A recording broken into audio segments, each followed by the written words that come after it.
Getting to know you, getting to know all about you, getting to like you, and I hope you like me. Getting to know. Hello and welcome, David, to the BDF interviews. You all right? Thank you very much. I'm very, very well indeed. Thank you. Are you nervous a little bit or not? Not at all. I can't wait to get on camera. That's what we want to hear. That's perfect. And so obviously you're quite forward, quite a positive person. And when you was a little child, was that helpful in any way in your dancing, being so forward?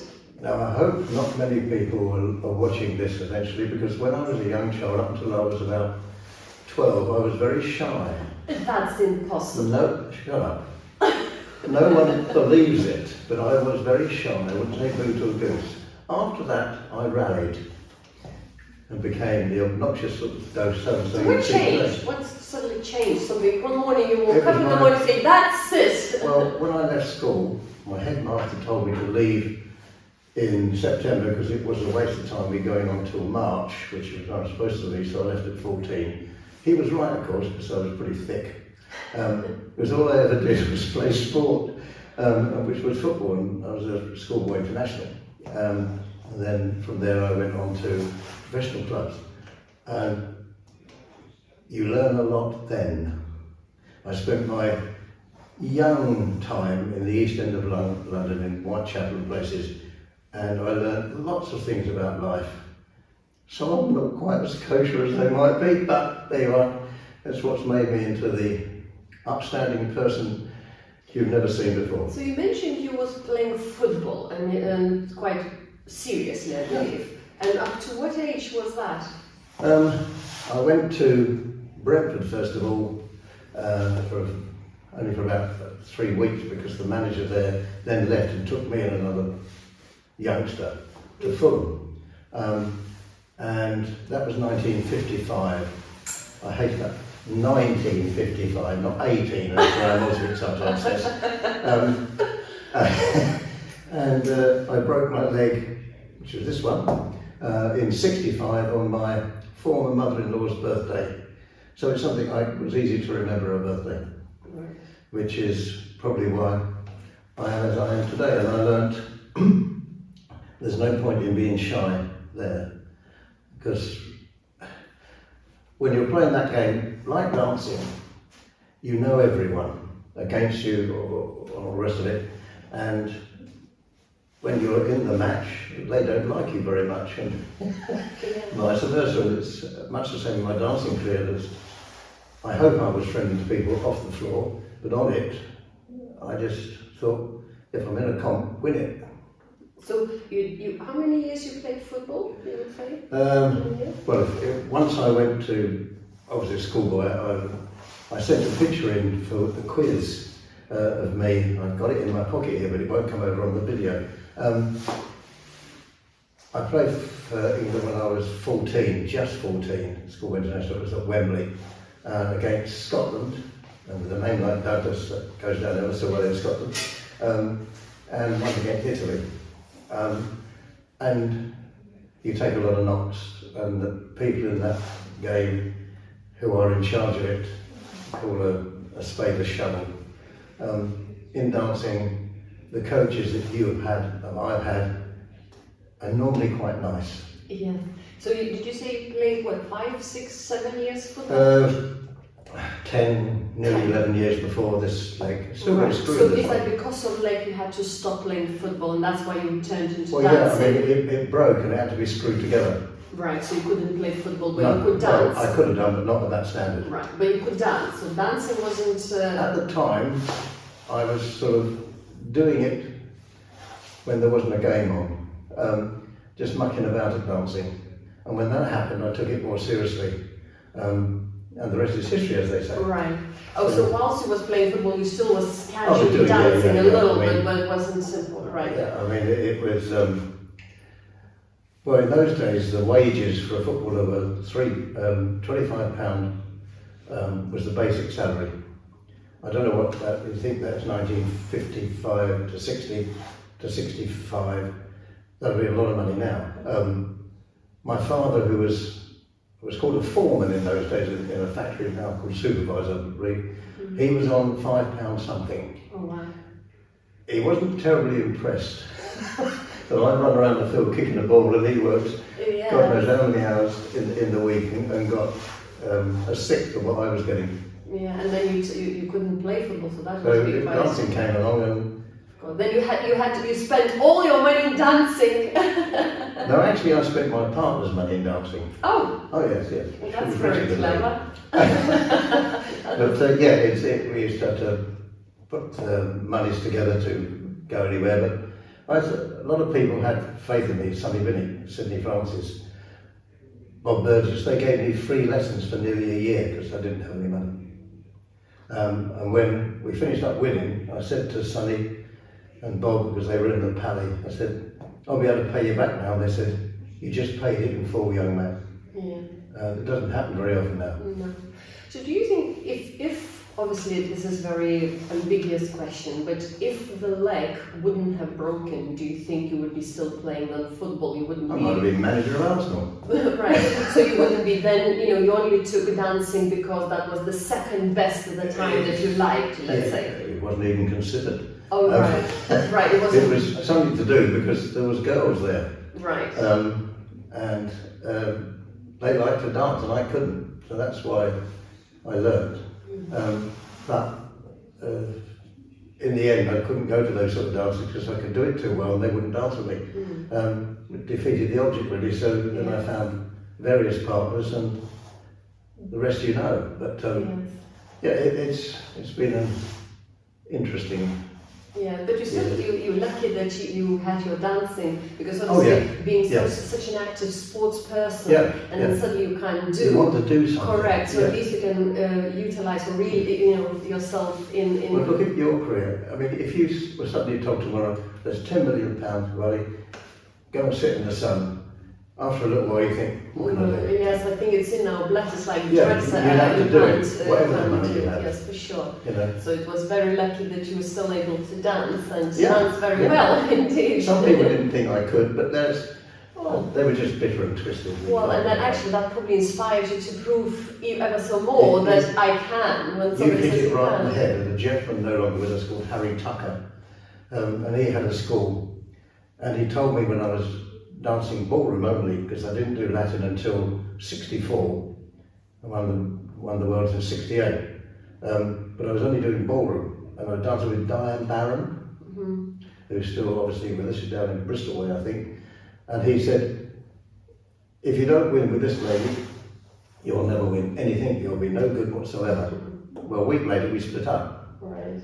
Well, when we won, he came past to congratulate me, and I said, I proved you wrong. He said, yes, he said, I remember telling you that and it made you work, didn't it? And he knew all the time that there was a possibility I could do it, because you can never be certain. No. I've seen some great dancers who've missed out and you think, how? But it's fate. And I was taken away from football and put it in dancing. Or luck? Or both? You make your own luck, because there's no such thing as being lucky or unlucky. You make your own luck. I have to admit, I wasn't the nicest person on the floor when I was competing. To me, everyone was an enemy. Right. To me, there is one feeling far more emotional than the joy of winning. I stood on a roster and had the Queen played, and that's fabulous. And you've got to be lucky to do that. You've got to be born at the right time. Because you could be born earlier or later and miss everything or win twice as many. You just don't know. But the feeling that is greater, I suppose, to a competitor is the dislike of losing, and that drives you on. And I hated it. Everybody when you lose, I think, what have they got? I used to study people and say, what do they do that I don't do? I got some rude answers from some people, of course, and I got some positive ones from the likes of Benny Tolmar and Sonny and Sid Francis and all those great people at that time, and they steered me. I owe them a lot. Right. You can't do it on your own. No, nobody can. Yes, you have to have some. Yeah. So would you say they were your mentors? I mean, you were known as a bit of a hard nut when you were competing. I don't know about that. You know, you're the treasurer of the BDF, which is even harder. Well, somebody has to control the money, You do, you know, don't you can't be soft with the money, because then everybody will take it away from you. Pam is another one. For you people She's watching a this, she's behind the sweetheart. camera. Our Pamela is sweetheart. Pam was sweet, didn't she? I saw her compete and she was a so-and-so on the floor at times. But there you are. It worked. All the secrets coming out now, that's what we want about this interview. Now, I think. Any more secrets we should know anymore? Quite a few, but you're far too young. Oh, well, it's not just interview for me, it's for the other people, so you can tell. Share Well, another secret. If they want to pay for a private lesson, I'll tell them all. But no, So would you say- it's been an interesting life, and it's been fun, but because there was downs and highs and lows, there always is, and there will be Of course, until yeah. we leave this planet. But I've had a great time. Well, that's... I enjoy every second I'm teaching, because I think, remember what it was like when you judge on the floor. You remember what it was like. It wasn't easy out there. You know how difficult it was out on the floor. And when I see young kids struggling like that, I think, if you can help them, help them. I mean, I ain't going to dance again. One, this is broken and screwed together. The other one, I'm 82 years old. And what the hell am I doing in Croydon this morning? You know, so Sharing all your sharing all the secrets. secrets, and it's I enjoy every second when I'm teaching. I try and get them to be better than I was at the same stage we were at. Of course, yeah. Some of you fail, some of you can see are going to be a lot better than you. Yes, but that's all you can do. You can try to do your best to Yeah, get I mean, I had the best information, girl of in the course. world, in Latin anyway, in our era, which is a bit of a help in Latin. But she had one weakness. She wasn't a competitor. I was. Right. And it's a good combination. They're no longer together, unfortunately, but these things happen. But yeah, she was one hell of a dancer. And I knew how to sell it. Right. That's amazing. If you've got it, flout it as well, as you well know. Yeah. So let's just talk a little bit now about BDF. So you've been on quite many committees. You're on DPA and other committees. So why BDF now? And you wasn't that I was on long. the original BDF committee. Oh, you was originally. Yeah, but not at the beginning. Not from the beginning. No, I wasn't that old. Right.